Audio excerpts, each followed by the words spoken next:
প্রার্থী ঘোষণা। তার পূর্বেই শুভেন্দু অধিকারীর নামে দেওয়াল লিখল নন্দীগ্রাম জুড়ে। কটাক্ষ তৃণমূলে রাজনৈতিক তরজা তুঙ্গে। রবিবার বিকেলে ভোটের দিন ঘোষণা করেছে নির্বাচন কমিশন। কমিশনের নির্দেশ অনুযায়ী পূর্ব মেদিনীপুরে ভোট হবে 23 এপ্রিল। রাজ্যের বিভিন্ন জেলাগুলোতে বিধানসভা কেন্দ্রের মধ্যে পাখির চোখ নন্দীগ্রাম। গত বিধানসভায় নন্দীগ্রামে উড়েছিল গেরুয়া আবির, তবে এখনো অবধি কোনো রাজনৈতিক দল প্রার্থী ঘোষণা করেনি। ভোটের দিন ঘোষণার পরেই নন্দীগ্রামে বিজেপি কর্মীরা দেওয়াল লিখল শুরু করলেন শুভেন্দু অধিকারীর নামে, যেখানে লেখা 210 বিধানসভা কেন্দ্র নন্দীগ্রামে শুভেন্দু অধিকারী পদ্মফুল চিহ্নে জয় মুক্ত করুন। বিজেপির দেওয়াল লিখনকে কেন্দ্র করে ইতিমধ্যেই কটাক্ষ তৃণমূলের। নন্দীগ্রাম বিজেপি মণ্ডল 4-এর সভাপতি সৌমিত্র দে বলেন, নন্দীগ্রাম সারা পশ্চিমবঙ্গকে পথ দেখায়। শুভেন্দু অধিকারী এই বিধানসভায় প্রার্থী হচ্ছেন আমরা সুনিশ্চিত করে ফেলেছি, তাই দেওয়াল লিখল এর কাজ শুরু করেছে। শুভেন্দু অধিকারীর মন্তব্যের পরেই কর্মীরা দেওয়াল লিখেছেন, এমনটাই মন্তব্য সৌমিত্র দে। প্রসঙ্গত গতকাল সাংবাদিক সম্মেলন করে শুভেন্দু অধিকারী বলেন, দল জিজ্ঞাসা করলে বলবো নন্দীগ্রামেই লড়বো। নন্দীগ্রাম আমার ভদ্রাসন। এখানের মহিলাদের নিরাপত্তার প্রশ্নে আমার এখানে চৌকিদারি করা উচিত। তবে দেওয়াল লিখন করে তুঙ্গে রাজনৈতিক তরজা।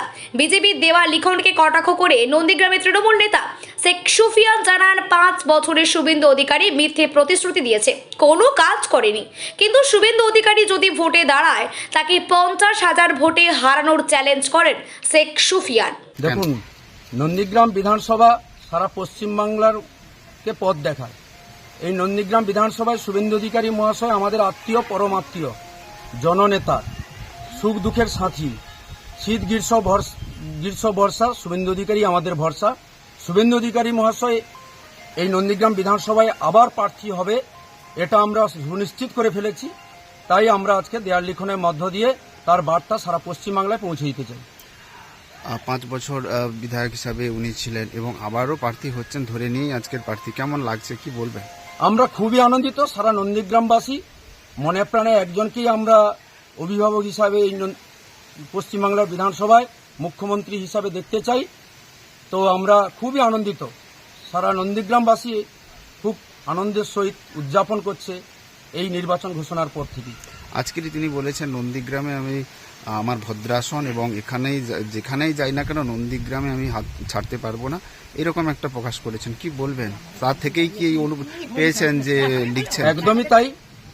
কারণ মাননীয় শুভেন্দু অধিকারী মহাশয় এই নন্দীগ্রামবাসীর জন্য যেভাবে প্রত্যেকটা মানুষকে তার চিকিৎসা পরিষেবা থেকে শুরু করে, ছাত্রদের পড়াশোনা থেকে শুরু করে, দুস্থ মেধাবী ছাত্রদের কাছে পৌঁছে গেছেন।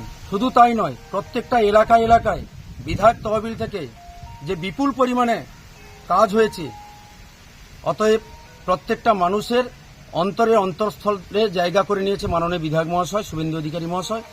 অতএব এ বিষয়ে আমরা নিশ্চিত এবারে বিধানসভায় বিপুল ভোটে জয়লাভ করবে নন্দীগ্রাম বিধানসভা থেকে, এবং আগামী দিনে এই পশ্চিমবাংলার মুখ্যমন্ত্রী হিসাবে আমরা দেখতে পাবো। আপনার নাম?